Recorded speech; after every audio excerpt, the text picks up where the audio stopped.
Hello everyone. It's Robin M. DeGroot, and this is TLC Truth, Love, Creativity. And I have wet hair because I just went swimming. So this video is about swimming and kind of another reason why I'm moving to Arizona. Because I do remember when I go swimming how much I love swimming. And I've always been a swimmer. I grew up in Canada, north of Toronto, and basically always had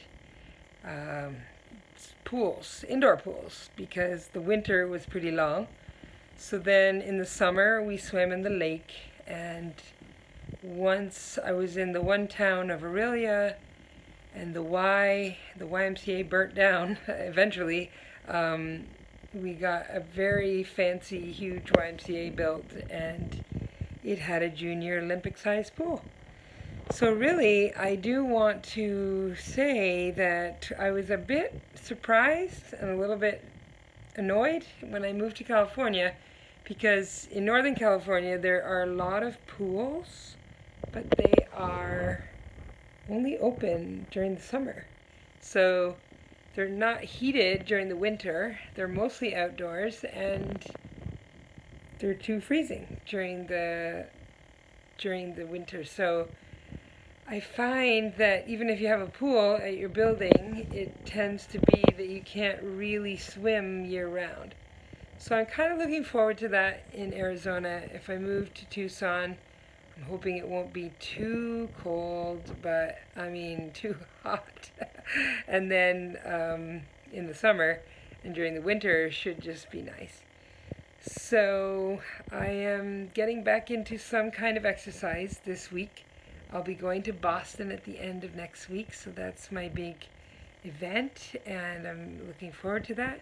Sent away all my booklets so that they could be ready in the VIP grab bags, so that's great. I did want to say something about hair when you're swimming, or just in general. Washing hair. Like, I've been looking at some kind of solutions for a long time for curly hair, wavy hair, that is making it smoother and softer and not so coarse. And then I do want to keep my hair in good health and also not overly dry. So I remembered when I was young that my mom used to finish our rinse after the shampoo and conditioner with watered down vinegar, or like a tiny bit of vinegar in some water. And I didn't really question it. She just always did it, and she was like, this is the way to have silky, soft hair. And it was fine. It was a little bit annoying because it was a strong smell. So eventually, she learned that the acidic base that she was getting, that was the purpose of doing that, she could do it with some citric acid. So citric acid is not always easy to find, but I ordered a bag of it a long time ago, which was a really big bulk bag from a bulk kind of company. And you really only need like a quarter teaspoon. So a quarter teaspoon. I have some of my big bulk bag in this little container of citric acid. And I do use it occasionally in baking. Let me get all my supplies to show you here.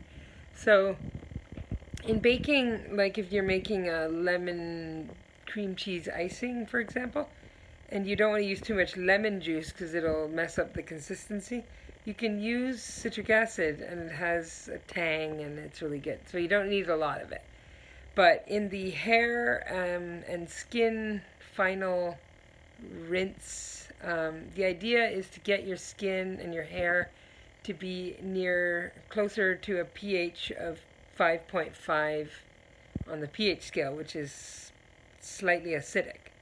And although alkaline water is good to drink, and you want your insides to be alkaline and vegetables are alkalinizing, that's all good, but your skin needs to be acidic. And same with your hair.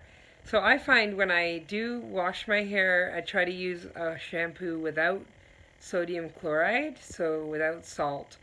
Partly because I do get the keratin done occasionally.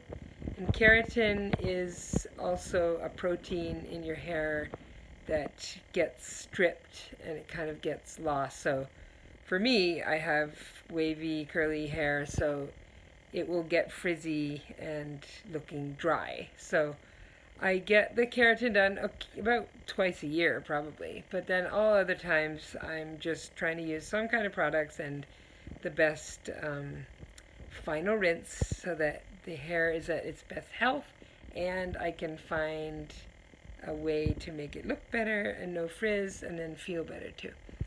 So I was washing it only with conditioner for a while, which is one suggestion for curly haired people, but it definitely starts to build up and that's not really great, and I don't want too much of a clarifying shampoo either.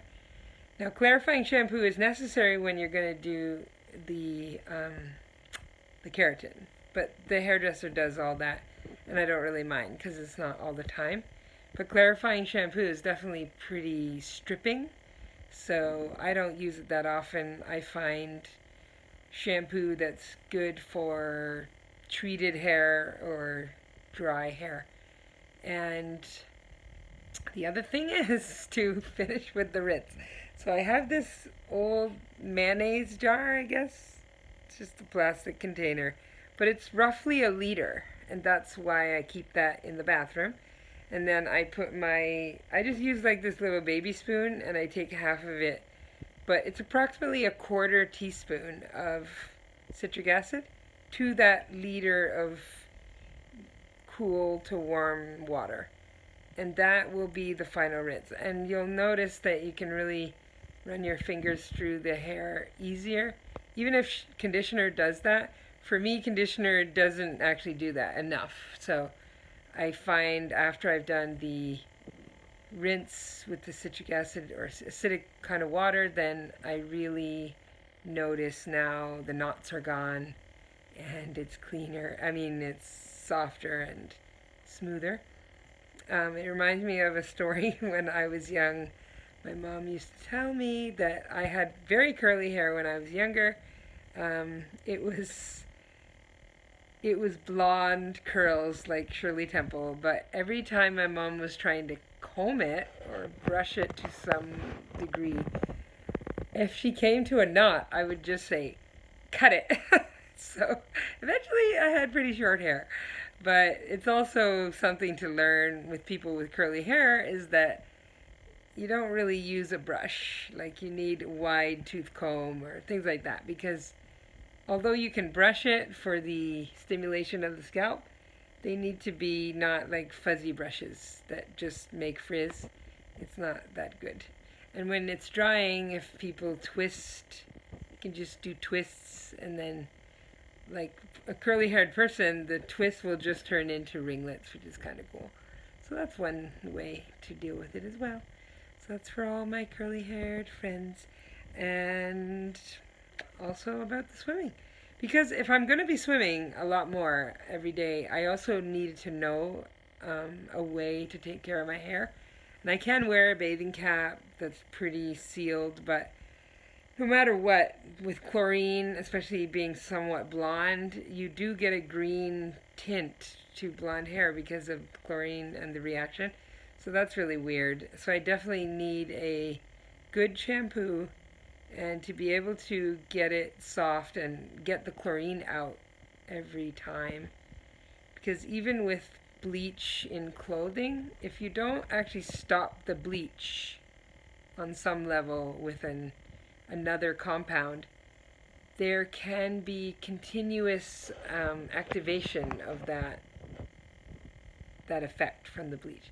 So if you've ever had something really spot bleached and then you put them in the laundry, over time the spot where you had the bleach might turn into a hole. It's just weaker because mostly nobody really knows how to stop the bleach. And I did buy some kind of grains from a pool store once.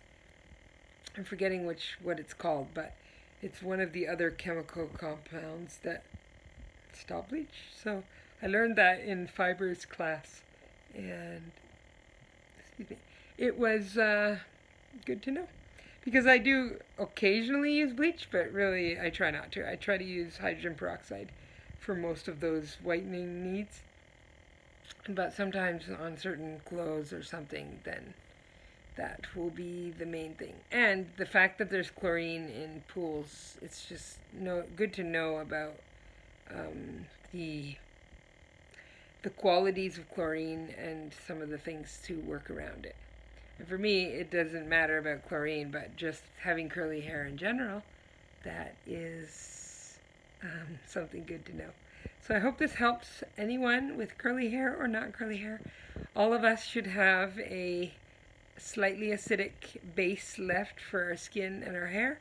It'll definitely help the strength of that protective layer, and you just end up having a lot less problems and a lot more resistance to other things going on with skin and hair. So I hope that you can try it, adopt that method, and even if you can't find citric acid, then look for some white vinegar. And again, it doesn't have to be much, but I think citric acid is just a little bit nicer. So don't forget to subscribe.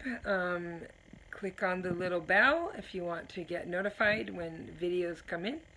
And I'd love to hear from any of you on all of my media to be able to contact me. Okay, until next time.